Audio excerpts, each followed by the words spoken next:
TGPSC group 2కి సంబంధించి quick revision classes అనేవి జరగడం జరుగుతుంది. సో ఇందులో మెటీరియల్, టెస్ట్ సిరీస్, వీటితో పాటుగానే 5000+ ఎంసీక్యూస్ అండ్ పాయింటర్స్ని అందించడం జరుగుతుంది.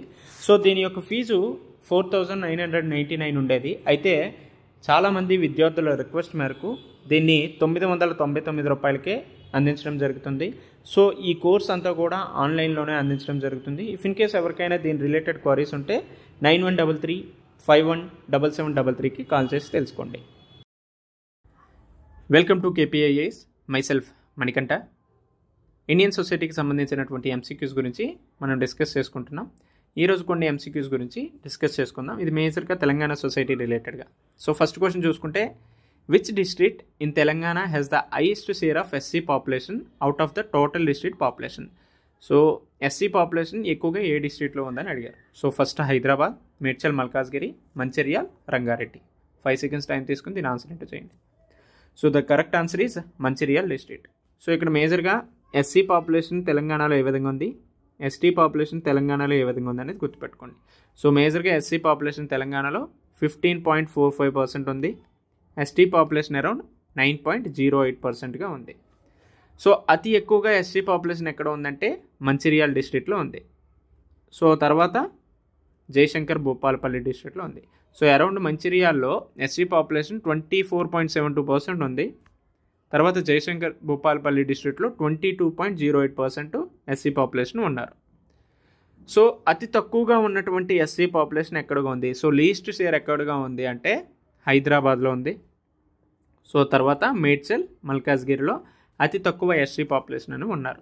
సో హైదరాబాద్లో అరౌండ్ 6.28%, మేడ్చల్ మల్కాజ్గిరిలో అరౌండ్ 9.42%గా ఉన్నారు.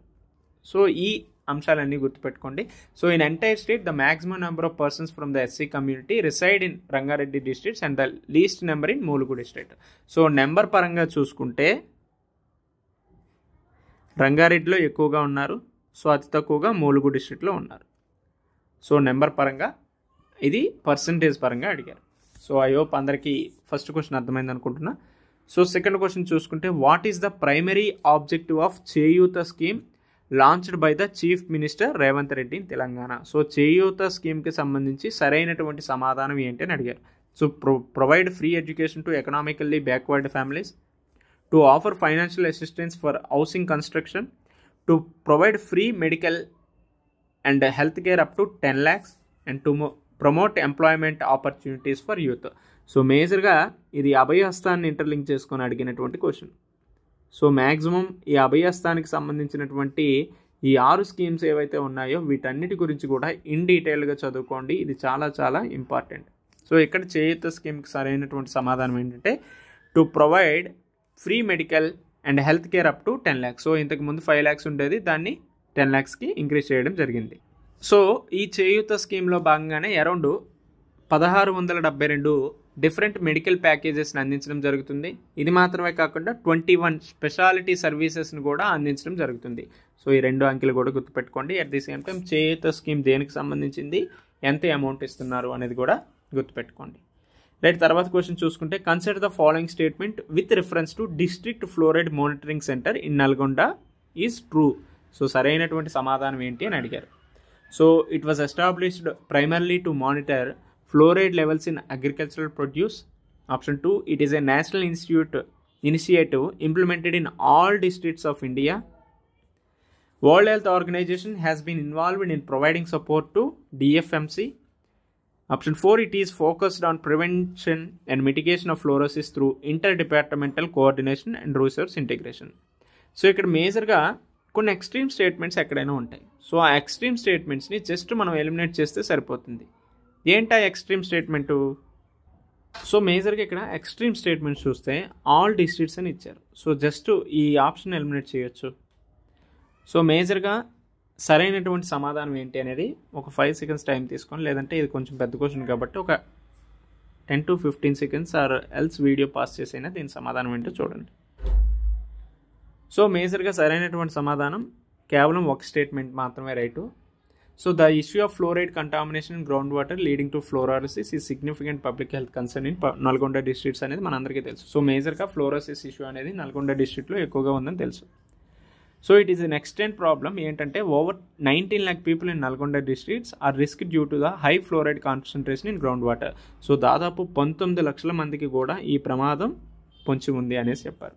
So approximately 1108 habitations in the districts are severely affected by fluorosis. So maximum Nalgonda డిస్ట్రిక్ట్లో చాలా ఏరియాస్ ఈ ఫ్లోరోసిస్ చాలా సివియర్గా ఎఫెక్ట్ అయ్యి ఉన్నాయి, which can cause dental, skeletal and non skeletal health issues. So even ఇది డెంటల్ అవ్వచ్చు, skeletal and also non skeletal health ఇష్యూస్కి కారణమైంది. సో దీనికి అనుగుణంగానే ఈ డిఎఫ్ఎంసి అనే దాన్ని ఎస్టాబ్లిష్ చేయడం జరిగింది. సో ఎప్పుడు ఎస్టాబ్లిష్ చేశారంటే November 14th, 2013 ఈ డిఎఫ్ఎంసి అనే దాన్ని ఎస్టాబ్లిష్ చేశారు. సో మనకి ఎగ్జామ్లో డిఎఫ్ఎంసీని ఎప్పుడు ఎస్టాబ్లిష్ చేశారని అడగచ్చు, డిఎఫ్ఎంసి యొక్క రెస్పాన్సిబిలిటీస్ ఏంటనేది కూడా అడగచ్చు. It is an unique initiative by district administration of Nalgonda.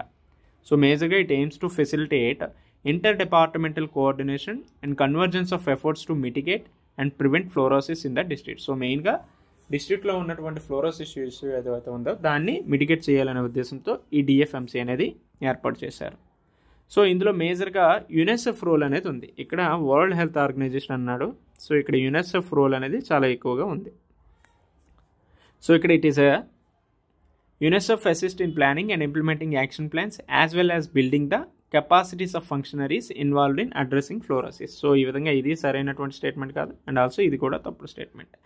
So the impact and uniqueness of DFMC అనే దాన్ని ఒకసారి పరిశీలిస్తే, DFMC is considered a unique model and pilot project in the entire country for addressing fluorosis through a convergence approach. So మేజర్గా ఫ్లోరోసిస్ని అంతం చేయాలనే ఉద్దేశంతో ఈ డిఎఫ్ఎంసీ అనేది దేశంలోనే మొట్టమొదటిగా ఒక యూనిక్ ప్రాజెక్ట్గా ఏర్పడింది. So while many districts across 22 states in India are affected by fluorosis, no similar center like DFMC exists elsewhere. So దాదాపు 22 రాష్ట్రాల్లో ఈ ఫ్లోరోసిస్ ఇష్యూ అనేది ఉంది, బట్ ఈ టైప్ ఆఫ్ డిఎఫ్ఎంసీ అనే దాన్ని ఎక్కడ కూడా ఏర్పాటు చేయలేదు. So DFMC has consistently made an impact since its establishment, demonstrating the effectiveness of concerted efforts and inter departmental coordination in tackling fluorosis. So ఇది సరైనటువంటి సమాధానం, ఇది తప్పు స్టేట్మెంట్. సో ఓన్లీ 1 అనేదే సరైనటువంటి స్టేట్మెంట్. సో తర్వాత చూసుకుంటే which of the following pairs are correctly matched. So కరెక్ట్గా మ్యాచ్ చేసినటువంటి స్టేట్మెంట్ అని అడిగాడు. స్కీమ్ ఇచ్చాడు, ఆబ్జెక్టివ్ ఇచ్చాడు. సో స్కీమ్ ఏంటంటే అటల్ బీమిత్ వ్యక్తి Kalyan Yojana, Pradhan Mantri Kaushal Vikas Yojana, Pradhan Mantri Shramyogi Maandhan Yojana and Sambhal scheme. So choose the correct answer using the code given below. So మెయిన్గా ఒక్కొక్క స్కీమ్ గురించి మనం ఇన్ డీటెయిల్గా తెలుసుకుందాం. సో మేజర్గా అటల్ బీమిత్ వ్యక్తి కళ్యాణ్ యోజన ఎందుకు తీసుకొచ్చారంటే, it is provide unemployment benefits to ensured persons covered under the employees state insurance act including migrant workers. So మేజర్గా ఇది ఒక అన్ఎంప్లాయ్మెంట్ బెనిఫిట్ స్కీమ్గా మనం చెప్పుకోవచ్చు. So it is an unemployment benefit scheme అనేది సరైనటువంటి సమయం. రైట్, తర్వాత ప్రధానమంత్రి కౌశల్ వికాస్ యోజన అనేది స్కిల్ డెవలప్మెంట్ స్కీమే. సో ఈ రెండు కూడా సరైనటువంటి స్టేట్మెంట్స్. సో ఇది అవుతుంది. సో ఇది తప్పుడు స్టేట్మెంట్. సో థర్డ్ చూసుకుంటే ప్రధాన్ మంత్రి శ్రమయోగి మాన్ధన్ యోజన అనేది it is an voluntary contributory pension scheme. It is not a life insurance scheme, it is a contributory pension scheme. So ఇది తప్పు స్టేట్మెంట్. తర్వాత సంబల్ స్కీమ్ అనేది it is focusing on providing support to women. ఇక్కడ higher education scheme అని ఇచ్చాడు. It is women related issues మీద Sambal scheme అనేది వేశారు. సో మనకి mission Shakti, mission Sambal schemes ఉంటాయి కదా, అవన్నీ కూడా women related issues. So 1 and 2 మాత్రమే సరైనటువంటి స్టేట్మెంట్స్. సో తర్వాత చూసుకుంటే which of the following not an objective of ప్రధానమంత్రి మాతృవందన యోజన. సో ప్రధానమంత్రి మాతృవందన యోజనలో ఏది ఆబ్జెక్టివ్ కాదని అడిగారు. So to provide financial support to pregnant and lactating mothers to improve their nutritional status and well being, to reduce maternal and infant mortality rates, to encourage institutional deliveries and to provide financial assistance for the education of girl child. So to provide financial assistance for the education of girl child అనేది సరైనటువంటి statement కాదు. It is not an objective of Pradhan Mantri Matru Vandana Yojana. Right, మేజర్గా it is an government initiative aimed to providing maternity benefits to pregnant and lactating mothers and also it is initially. So దీనికంటే ముందు 2010లో దీని పేరు ఏముండేదంటే ఇందిరాగాంధీ మాతృత్వ సహయోగ యోజనగా run అయ్యేది. So the program is implemented across the country in accordance with the 2013 national food security act. So ఇది national food security act అకార్డెన్స్గా పనిచేస్తుంది. So మెయిన్గా దీని యొక్క ఆబ్జెక్టివ్స్ ఏంటంటే ప్రెగ్నెంట్ లాక్టింగ్ మదర్స్ ఎవరైతే ఉన్నారో వాళ్ళకి ఫైనాన్షియల్ సపోర్ట్ని అందించడం, and also maternal infant mortality rates ఏవైతే ఉన్నాయో దాన్ని కంట్రోల్ చేయడం, రిడ్యూస్ చేయడం, మేజర్గా ఇన్స్టిట్యూషన్ డెలివరీస్ ఏవైతే ఉన్నాయో వాటిని ఎంకరేజ్ చేయడం, and also promote exclusive breed fasting, breast feeding అనే దాన్ని ప్రమోట్ చేయడం, and improve health and wellbeing of children under the age of 6. So ఇక్కడ ఇది సరైనటువంటి స్టేట్మెంట్ కాదు. If in case improve the health and wellbeing of children under the age of 6 అని ఇచ్చారంటే అది సరైనటువంటి స్టేట్మెంట్. సో దీనికి సంబంధించినటువంటి అడ్వాంటేజెస్ అవన్నీ చూసుకోండి. సో తర్వాత తెలంగాణ వికలాంగుల కార్పొరేషన్కి సంబంధించినటువంటి చైర్మన్ ఎవరు అని అడిగారు. సో మహమ్మద్ రియాజ్, ఎం వీరయ్య, ఎన్ గిరిధర్ రెడ్డి, నాయుడు సత్యనారాయణ. సో సరైనటువంటి స్టేట్మెంట్ ఏది అనేది ఒక 10 seconds టైం తీసుకుని ఆన్సర్ చేయండి. సో సరైనటువంటి స్టేట్మెంట్ ఏంటంటే ఎం వీరయ్య గారు తెలంగాణ వికలాంగుల కార్పొరేషన్కి చైర్మన్గా ఉండడం జరుగుతుంది. సో మేజర్గా it provides consistent financial assistance to eligible PWD for self employment venture. So మేజర్గా ఇది ఫైనాన్షియల్ అసిస్టెన్స్ అవన్నీ అందిస్తుంది. సో తర్వాత ఆసరా పెన్షన్ స్కీమ్ గురించి అడిగారు. So which one is correct statement అన్నారు. So it was launched in 2015. It is issued to the disabled person irrespective of their age. Disabled persons are getting 3016 as pensions in the schemes. So correct answer using the code given below. So సరైనటువంటి statement ఏది అనేది చెప్పమన్నారు. So 5 seconds time తీసుకుని దీని answer ఏంటో చెప్పండి.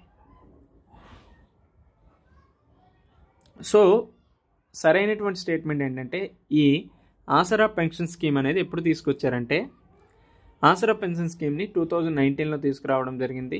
So ఈ విధంగా చూసుకుంటే ఇది తప్పు స్టేట్మెంట్ అవుతుంది.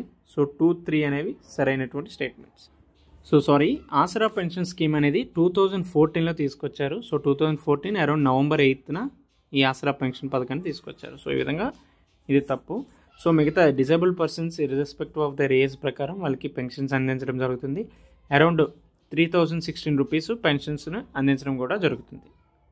రైట్, 2, 3 అనేవి సరైనటువంటి స్టేట్మెంట్స్. తర్వాత which of the following statements regarding child mortality indicators in Telangana is true. So child మార్టాలిటీకి సంబంధించినటువంటి ఇండికేటర్స్ ఏవైతే ఉన్నాయో దానికి సంబంధించి అడిగారు. సో ఏది సరైనటువంటి స్టేట్మెంట్ అడిగారు. So the under 5 mortality rate has been improved from 2015 to 16 to 2019-20. The neonatal mortality rate has increased from 15-16 to 19-20. IMR has increased from 2014 to 20. IMR in Telangana is higher than the national IMR of 28. So సరైనటువంటి statement ఏంటంటే under 5 mortality rate ఏదైతే ఉందో అది చాలా వరకు improvement అయ్యింది. Right, so ఏ విధంగా ఉంది అనేది మనకి ఇది ఇన్ డీటెయిల్గా తెలంగాణ సోషియో ఎకనామిక్ అవుట్లుక్లో ఇచ్చారు. సో అది అక్కడ చదవండి. లేదంటే తెలంగాణలో IMR ఎంత ఉంది అంటే 2014కి 35 ఉండేది. సో 2020కి వచ్చేసరికి 21 అయింది. సో ఈ విధంగా చూసుకుంటే 28 కంటే తక్కువగా ఉంది. ఇక్కడ హైయర్ దెన్ అన్నారు కాబట్టి తప్పు అవుతుంది. And also infant mortality rate has increased కాదు, డిక్రీజ్ అయింది కదా. సో అరౌండ్ 35 నుంచి 21కి వచ్చింది. And also neonatal mortality rate కూడా డిక్రీజ్ అవ్వడం జరిగింది. సో ఇది కూడా తప్పు స్టేట్మెంట్, ఇది తప్పు స్టేట్మెంట్, ఇది తప్పు. సో ఇది సరైనటువంటి సమాధానం. ఇవన్నీ కూడా మనకి తెలంగాణ సోషియో ఎకనామిక్ అవుట్లుక్లో ఉన్నాయి. సో తర్వాత చూసుకుంటే which of the following districts has the highest child sex ratio according to 2011 census. So 2011 census ప్రకారం హైయెస్ట్ సెక్స్ రేషియో ఎక్కడ ఉంది అనేసి అడిగారు. So which one is correct statement అంటే సరైనటువంటి statement Mulugu district. So child sex ratio ఏ విధంగా ఉన్నది అంటే తెలంగాణలో అరౌండ్ 932గా ఉంది. So overall child sex ratio in the state ఎంత అంటే 932. సో డిస్ట్రిక్ట్ వైజ్గా చూసుకుంటే 1903 నుంచి 1970 వరకు ఉండడం జరిగింది. సో మేజర్గా వనపర్తి అదేవిధంగా మహబూబాబాద్ డిస్ట్రిక్ట్స్లో చాలా వరకు చైల్డ్ సెక్స్ రేషియో తక్కువగా ఉంది. సో అరౌండ్ 903 వరకు ఉంది. సో ఎక్కువగా అయితే ములుగులో చైల్డ్ సెక్స్ రేషియో ఉంది. అరౌండ్ ములుగులో చైల్డ్ సెక్స్ రేషియో 971 వరకు ఉంది. సో ఇది కూడా మనకి తెలంగాణ సోషియో ఎకనామిక్ అవుట్లుక్లోనే ఉంది. ఇఫ్ ఇన్ కేస్ ఎవరైనా చూడకపోతే అది చూడండి. రైట్, అది మాత్రమే కాకుండా నెక్స్ట్ క్వశ్చన్ చూసుకుంటే which of the following best describes the acronym of pencil in the context of child labour eradication efforts in India. So పెన్సిల్కి సంబంధించి ఫుల్ ఫామ్ ఏంటని అడిగారు. So programme for elimination of child labour in Indian localities, platform for effective enforcement of no child labour, prevention of exploitation and neglect of children in labour, promotion of education and child welfare in local communities. So సరైనటువంటి సమాధానం ఏంటి అనేది అడిగారు. So సరైనటువంటి సమాధానం it is platform for effective enforcement of no child labour. So pencil యొక్క full form ఏంటంటే ఇది. At the same time pencil అనేది దేనికి సంబంధించిందంటే చైల్డ్ రిలేటెడ్ ఆస్పెక్ట్కి సంబంధించింది అనేది కూడా గుర్తుపెట్టుకోవాలి. రైట్, ఐ హోప్ అందరికీ అర్థమైంది అనుకుంటున్నా. సో ఇండియన్ సొసైటీ మోస్ట్లీ ఇవన్నీ కూడా తెలంగాణ రిలేటెడ్గా ఉన్నటువంటి అంశాలు కాబట్టి సో రేపటి క్లాస్లో Indian society and also Telangana సొసైటీకి సంబంధించినటువంటి ఎంసీక్యూస్తో కలుసుకుందాం. Until then take care, bye.